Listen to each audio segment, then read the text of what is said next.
गुरु प्यारी साध संगत जी, प्यार भरी राधा स्वामी जी। गुरु प्यारी साध संगत जी, कल 21 जून को रविवार के दिन हजूर जी ने एक से एक नए उदाहरण देकर स्पेशल सत्संग किया। संगत जी, कल 21 जून को पहली बार हजूर जी ने ब्यास के अंदर बिना बानी के लिए सत्संग फरमाया।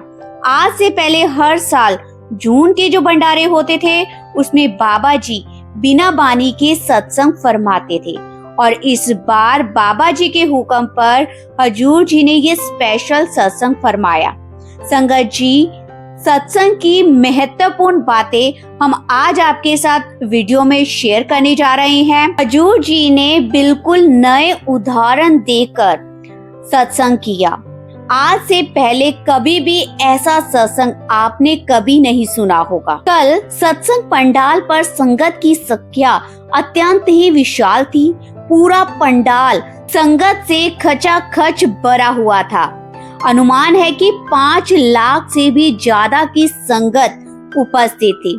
जब बाबा जी मंच पर पधारे उस समय मन्नू बहन जी एक है तू ही तू शब्द का पाठ कर रही थी।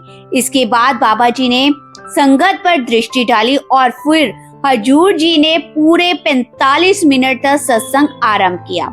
शुरुआत में हजूर जी ने कहा कि आज हम सभी बड़ी संख्या में यहाँ एकत्रित हुए हैं। हमें से अनेक लोग देश के अलग अलग कोनों से यहाँ पहुँचे हैं। इतनी भीषण गर्मी में यहाँ तक आना कोई भी साधारण बात नहीं है। किसी ने अपने छोटे बच्चे को घर पर छोड़ा होगा, किसी ने अपने बीमार बुजुर्गों को घर में छोड़ा होगा, तो किसी ने अपने काम काज को पीछे रखकर यहाँ आने का समय निकाला होगा। हम सभी अपने अपने जीवन की अपनी अपनी जिम्मेदारियों के बीच से समय निकालकर इस सत्संग में पहुंचे हैं। उन्होंने कहा कि आज के समय में सबसे अनमोल वस्तु यदि कोई है तो वो है समय। समय ऐसी पूंजी है जिसे कभी बढ़ाया नहीं जा सकता। ये लगातार कम होता है। संसार को बाकी वस्तुएं कभी बढ़ती हैं, कभी घटती हैं, लेकिन समय ही केवल ऐसा है जो हमेशा घटता रहता है। उन्होंने उदाहरण देते हुए कहा कि रिश्ते भी समय के साथ बदलते रहते हैं। कभी उनमें प्रेम बढ़ जाता है तो कभी मतभेद आने लगते हैं। जीवन में पद और प्रतिष्ठा मिलती है तो मन प्रसन्न होता है, लेकिन जब वही पद छूट जाते हैं तो दुख आ जाता है। संसार की हर एक वस्तु आने जाने वाली है, परंतु समय एक ऐसी चीज है जो लगातार हमारे हाथों से निकलता चला जाता है। फिर बाबा जी ने जन्मदिन की चर्चा करते हुए कहा कि हम हर साल अपना जन्मदिन बड़े ही उत्साह के साथ मनाते हैं, लेकिन अक्सर हम लोग ये भूल जाते हैं कि हर जन्मदिन हमें हमारी अंतिम मंजिल के ओर निकट ले जा रहा है। हमारे हर जन्मदिन के साथ हमारे जीवन का एक और वर्ष कम होता जाता है और हम मृत्यु की ओर एक कदम और आगे की ओर बढ़ने लगते हैं। उन्होंने संतों की शिक्षाओं का भी उल्लेख करते हुए कहा कि असल में विजय मन पर काबू करने में है। इसी कारण संतों ने कहा है कि मन जीते जग जीत। जो इस व्यक्ति अपने मन को वश में कर लेता है वही सच्चा वीर कहलाता है। जीवन का सबसे बड़ा संघर्ष बाहरी दुनिया से नहीं बल्कि अपने मन से है। मन को जीतने के लिए समय देना पड़ता है। जब हम नियमित अभ्यास करेंगे, भजन सिमरन करेंगे, तभी धीरे धीरे मन नियंत्रण में आएगा और वही समय वास्तव में हमारे आध्यात्मिक खाते में दर्ज होगा। उन्होंने आगे कहा कि क्या हमने कभी विचार किया है कि हम सत्संगों में क्यों जाते हैं?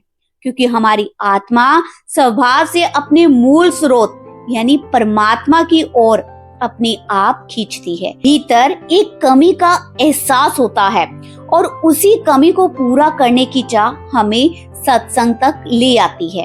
ये बहुत सौभाग्य की बात है कि हमें सत्संग सुनने का अवसर मिला, लेकिन सत्संग केवल सुनने का मार्ग नहीं है बल्कि करने का मार्ग है। जिस कार्य को हम जितना अधिक समय देते हैं उसी क्षेत्र में हमें उतनी ही अधिक सफलता प्राप्त होती है। यदि हम अपने रिश्तों को समय देते हैं तो उनमें प्रेम बढ़ता है। यदि हम मेहनत करते हैं तो हमें सम्मान और उपलब्धियां मिलती है। उसी प्रकार ही यदि हम आध्यात्मिक साधना को समय देंगे तो मालिक के साथ हमारे रिश्ते और भी ज्यादा मजबूत होते चले जाएंगे। आगे हजूर जी ने कहा कि अक्सर हमारे मन में सवाल उठता है कि परमात्मा कहाँ मिलता है, क्या वह केवल किसी विशेष धार्मिक स्थल में है? हजूर जी आगे फरमाते हैं कि परमात्मा तो कण कण में विराजमान है। हम धार्मिक स्थान देखते हैं और मान लेते हैं कि भगवान केवल मंदिर में, मस्जिद में, गुरुद्वारा में या चर्च में ही हैं। लेकिन संतों ने तो इससे कहीं व्यापक सत्य बताया। कबीर साहिब जी ने कहा है कि घट घट में हर बसे, संतन कहो पुकार, सब घट मेरे साइया, सुनी सेज ना कोई। बलिहारी वा घट की जो घट प्रगट होए, अर्थात परमात्मा प्रत्येक जीव और प्रत्येक हृदय में विद्यमान है। इसी सत्य को बाणी में भी कहा गया है, सब गोविंद है, सब गोविंद है, गोविंद बिन ना कोई। हजूर जी आगे बोले, जहाँ भी हमारी दृष्टि जाती है वहाँ उसी परम सत्ता परमात्मा का विस्तार दिखाई देता है। हजूर जी आगे भी कहते हैं, इसी कारण बाणी में भी कहा गया है कि आपे रसिया आपे रसन हार, अर्थात वही परमात्मा अनुभव करने वाला भी है और अनुभव का विषय भी वही है। वह कहते हैं कि दुर्भाग्यवश हमारा व्यवहार धर्म स्थलों और सामाजिक पहचान तक सीमित होकर रह गया है। हम जातियों में और समूहों के दायरों में उलझ जाते हैं और उस एक परमात्मा को देख ही नहीं पाते जो सबके भीतर समान रूप से विद्यमान है। हजूर जी ने आगे कहा कि भाई कन्हैया जी की साखी का भी हम उल्लेख करते हैं। उन्होंने बताया कि युद्ध के मैदान में भाई कन्हैया जी केवल अपने साथियों को ही नहीं बल्कि घायल शत्रुओं को भी पानी पिलाते थे। जब उनसे इसका कारण पूछा गया तो उन्होंने कहा कि उन्हें हर व्यक्ति में एक ही परमात्मा दिखाई देता है। उनके लिए कोई अपना नहीं, कोई पराया नहीं था। हजूर जी ने आगे कहा कि हम अक्सर अपने धार्मिक दायरों से बाहर निकल ही नहीं पाते, जबकि आध्यात्मिकता का वास्तविक प्रभाव हमारे अपने चरित्र और व्यवहार में दिखाई देना चाहिए। यदि हमारी साधना का असर हमारे अपने आचरण में नहीं दिखता तो हमें स्वयं से प्रश्न करना चाहिए कि हम वास्तव में क्या प्राप्त कर रहे हैं। वे आगे भी कहते हैं कि हम संतों की महात्मा की चर्चा तो करते हैं, लेकिन ये समझना चाहिए कि संत स्वयं उस परम सत्य की ओर संकेत करते हैं। परमात्मा को शब्दों में पूरी तरह से बयान नहीं किया जा सकता। इसीलिए संतों ने कहा है, जो तो दिसे सो तो है नाही, जो है सो कहा ना जाए, अर्थात जो दिखाई देता है वह परम सत्य नहीं है और जो वास्तविक सत्य है उसे हम शब्दों में व्यक्त नहीं कर सकते। जैसे एक गूंगा गुड़ खाकर उसकी मिठास को शब्दों के अंदर बयान नहीं कर सकता, ठीक वैसे ही मालिक का अनुभव मिलने के बाद हम उस अनुभव को शब्दों में बयान नहीं कर सकते। हजूर जी ने आगे कहा कि मन बहुत चतुर है, बहुत चालाक है। जहाँ हम समय लगा देते हैं वहाँ परिणाम की अपेक्षा भी करने लगते हैं। यदि हम व्यापार में समय लगाते हैं तो हमें लाभ और उन्नति की आशा होती है। यदि हम रिश्तों में समय देते हैं तो हमें उनसे बदले में प्रेम की और सहयोग की उम्मीद जागने लगती है। यदि हम बच्चों का पालन पोषण करते हैं तो मन में भी ये आशा पैदा हो जाती है कि भविष्य में जब हम बूढ़े हो जाएंगे तो वह हमारी देखभाल करेंगे। लेकिन आध्यात्मिक मार्ग का स्वरूप ही कुछ अलग है। उन्होंने बताया कि परमात्मा की भक्ति और साधना स्वयं में एक कर्म है, एक अभ्यास है, परंतु हमारी सोच उसमें भी अपेक्षाओं की दीवार खड़ी कर देती है। हम हर जगह परिणाम खोजने लगते हैं। हमने दुनिया के कामों में परिणाम खोजे, रिश्तों में परिणाम खोजे और फिर उसी दृष्टि को आध्यात्मिकता के साथ भी जोड़ लिया। जब हम भजन सिमरन या आध्यात्मिक अभ्यास करते हैं तो हमें यह देखना चाहिए कि क्या हम वास्तव में भीतर से बदल रहे हैं? क्या हम परमात्मा की ओर आगे बढ़ रहे हैं? क्या हमारे अंदर आध्यात्मिक प्रगति हो रही है? लेकिन हम तो वहाँ भी उम्मीद जोड़ लेते हैं और हम सोचते हैं कि साधना करने से हमारे सारे संसारिक कार्य अपने आप सफल हो जाएंगे। जब ऐसा नहीं होता, हमारी अंदर की इच्छाएं पूरी नहीं होती, तो हमारा विश्वास डगमगाने लगता है। बाबा जी ने भी आगे समझाया कि यही सबसे बड़ी हमारी भूल है। आध्यात्मिक मार्ग का उद्देश्य परमात्मा को प्राप्त और आत्मिक उन्नति है, ना कि संसारिक इच्छाओं की पूर्ति। इसलिए हमें अपने अभ्यास को केवल प्रभु के प्रेम और आध्यात्मिक विकास के लिए करना चाहिए, ना कि किसी दुनियावी परिणाम की अपेक्षा से। जब ये समझ हमारे भीतर आ जाती है, तभी सच्चे अर्थों में आध्यात्मिक यात्रा में हम आगे बढ़ते हैं।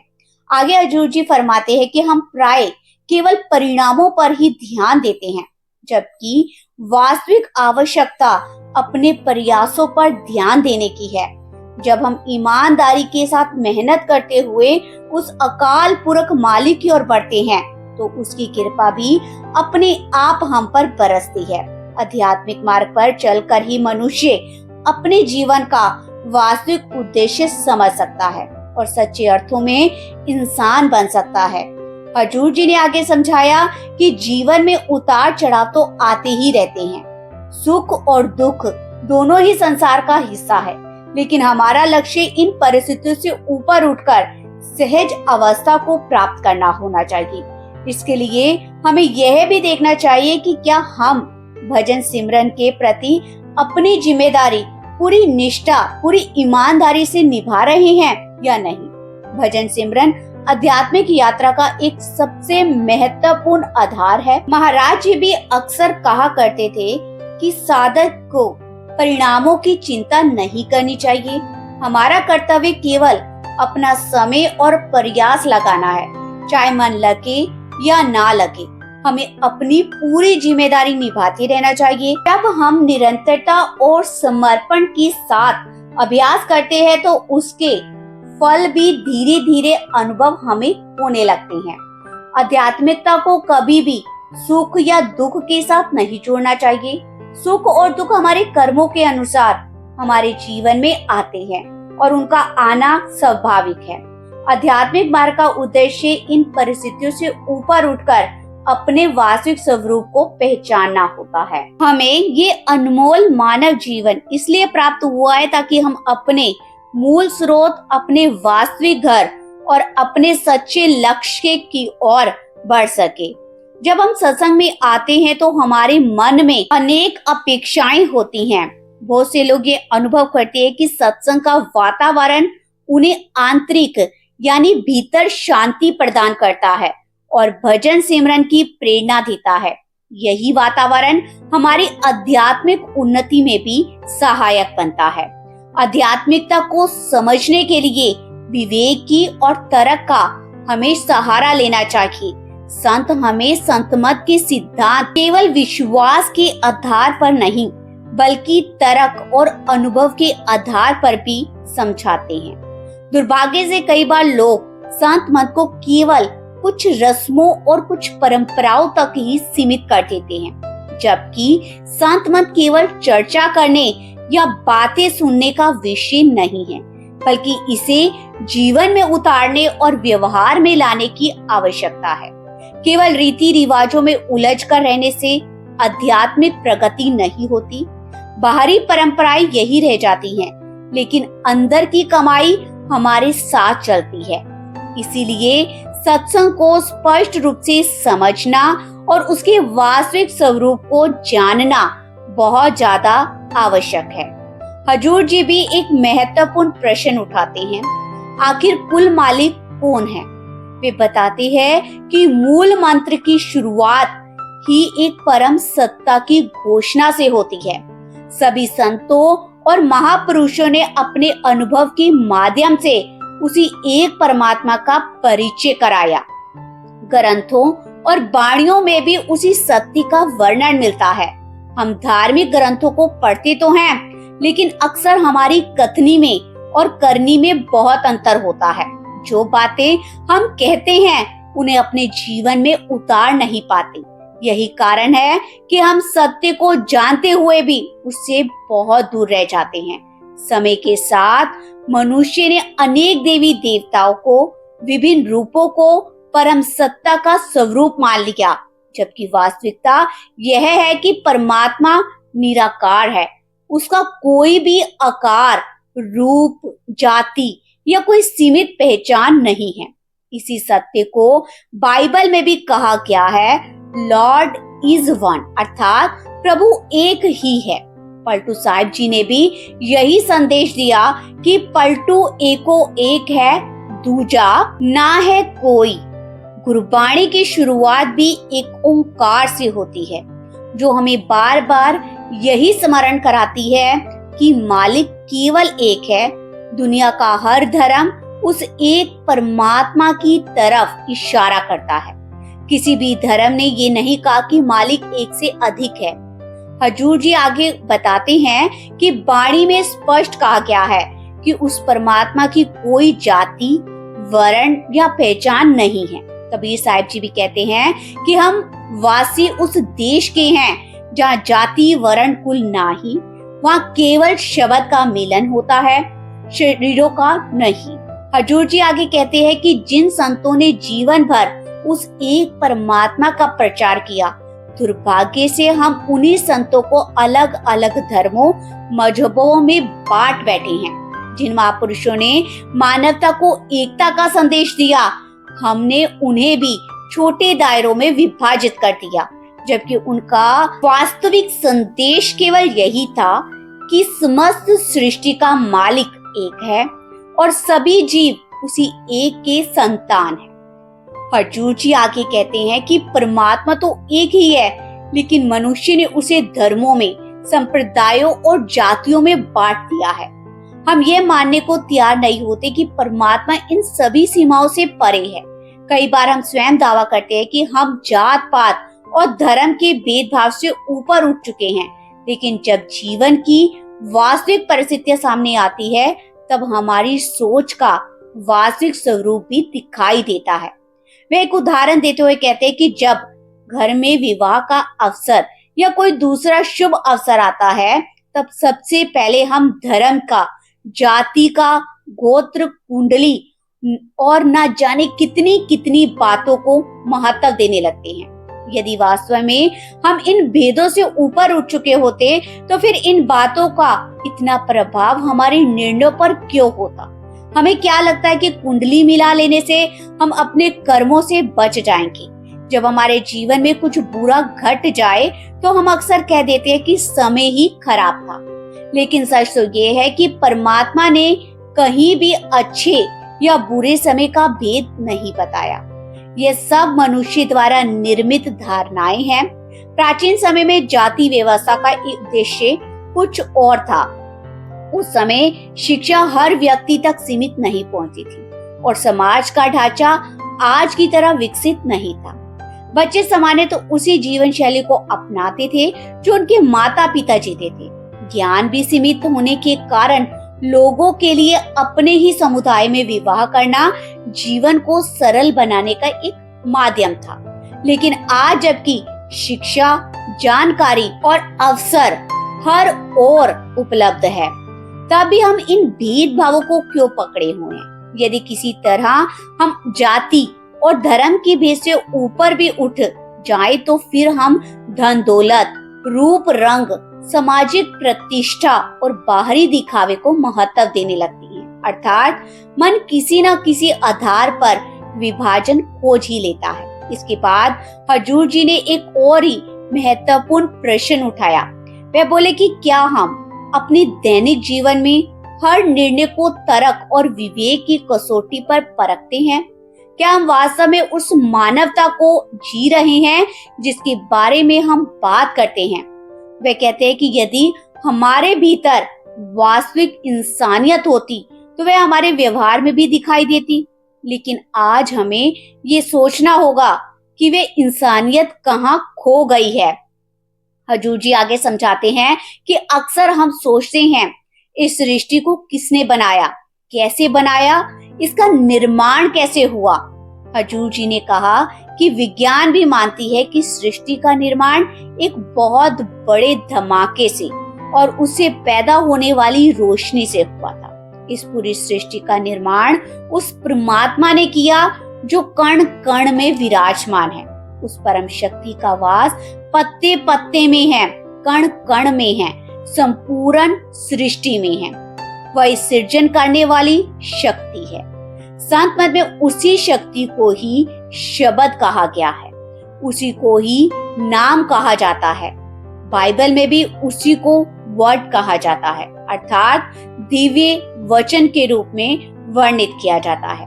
वाणी में भी कहा गया है कि नामो उपजे नामो बिनसे, अर्थात संपूर्ण सृष्टि उस दिव्य शक्ति से उत्पन्न हुई है और अंत उसी में ही विलीन हो जाती है।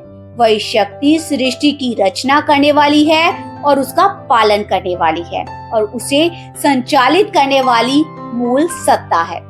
हजूर जी आगे समझाते हैं कि जिस शक्ति से इस पूरी की पूरी सृष्टि की रचना हुई है, उसी शक्ति में एक दिन ये संपूर्ण सृष्टि विलीन भी हो जाएगी। वाणी में भी स्पष्ट कहा गया है कि सृष्टि की उत्पत्ति शब्द से हुई है और प्रलय भी शब्द से ही होती है और पुनर्सृजन भी उसी शब्द के द्वारा होता है। वे समझाते हैं कि यह सृजनकारी शक्ति प्रकाश और नाद अर्थात की ज्योति और धुन के रूप में प्रकट होती है। इसी सत्य को वाणी में व्यक्त किया गया है। सब में जोत, जोत है सोई, तिसके चानन सब में चानन होई, अर्थात एक ही दिव्य प्रकाश संपूर्ण सृष्टि में व्याप्त है और उसी के कारण सब कुछ प्रकाशित है। वाणी में बताया गया है कि ये दिव्य वाणी आदिकाल से चली आ रही है। वाणी वजी जो जुग साचो सच सुनाए, ये वह सत्य है जो युगों युगों से संतों द्वारा सुनाया जाता है। हजूर जी आगे कहते हैं कि संत जो कुछ भी लिखते हैं वे केवल पढ़ी हुई बातें नहीं होती, बल्कि उनके अपने अनुभवों का सार होता है। वे उनकी आत्मिक कमाई होती है, प्रत्यक्ष अनुभूति का वर्णन होता है। इसलिए हमें उनकी जीवन यात्रा और उनके अनुभवों से सीख लेने की आवश्यकता होती है। वे कहते हैं कि जब हम किसी धर्म स्थल पर जाते हैं तो वहाँ अक्सर ज्योति और ध्वनि दोनों का उल्लेख मिलता है। कहीं दीपक जलाया जाता है, कहीं घंटा बजाया जाता है। इन दोनों प्रतीकों के माध्यम से एक प्रकाश और नाद की ओर संकेत किया जाता है, अर्थात कि आध्यात्मिक मार्ग में इन दोनों का विशेष महत्व है। आगे हजूर जी ने कहा कि हमें अपने अंदर श्रद्धा और प्रेम उत्पन्न करने से उस दिव्य शब्द के जुड़ने का प्रयास करना चाहिए। संत मत का उद्देश्य भी यही है कि मनुष्य अपनी चेतना को उस अकाल शक्ति के साथ जोड़ सके। इसी संदर्भ में हजूर जी ने भी गुरबाणी की पंक्ति का उदाहरण दिया, शब्द गुरु सूरत धुन चेला का उल्लेख किया है। वे समझाते भी हैं कि हमें बाहरी बातों में उलझने की बजाय अपने अंदर की ओर मुड़ना चाहिए। वास्तविक गुरु शब्द है और आत्मा उसका शिष्य। यह शरीर अपने बल पर आध्यात्मिक मार्ग को पूर्ण नहीं कर सकता। इस मार्ग पर चलने की शक्ति आत्मा को शब्द से जुड़ने पर ही प्राप्त होगी। आगे अर्जुन जी ने समझाया कि क्या हमने इस बात का चिंतन किया है कि असंख्य योनियां में भटने के बाद जब हमें ये दुर्लभ मानव जन्म प्राप्त हुआ है, क्योंकि देखो वाणी में भी कहा गया है, 184 जोन सभाई मानस को प्रभ दी वडियाई, अर्थात कि मनुष्य जन्म परमात्मा की एक महान कृपा है। यह सबसे श्रेष्ठ अवसर है जो आत्मा को अपनी मंजिल तक पहुंचने के लिए प्राप्त होता है। हजूर जी आगे बताते हैं कि बाइबल में भी लिखा गया है, God made man in his own image, अर्थात मनुष्य को ईश्वर की विशेष रचना माना गया है। इसी कारण कबीर साहिब जी ने भी आगे कहा है, इस देही को सिमरे देव, अर्थात देवताओं को भी यदि प्रभु की भक्ति करनी हो तो उन्हें भी मनुष्य शरीर धारण करना पड़ता है। गुरु प्यारी साध संगत जी, हजूर जी ने आज की संगत में ये सत्संग में समझाया सबको। तो अब हम आपसे विनती करते हैं कि आप कमेंट में राधा स्वामी जी जरूर लिखिएगा और आप हमारे इस चैनल को सब्सक्राइब जरूर कीजिएगा। राधा स्वामी जी।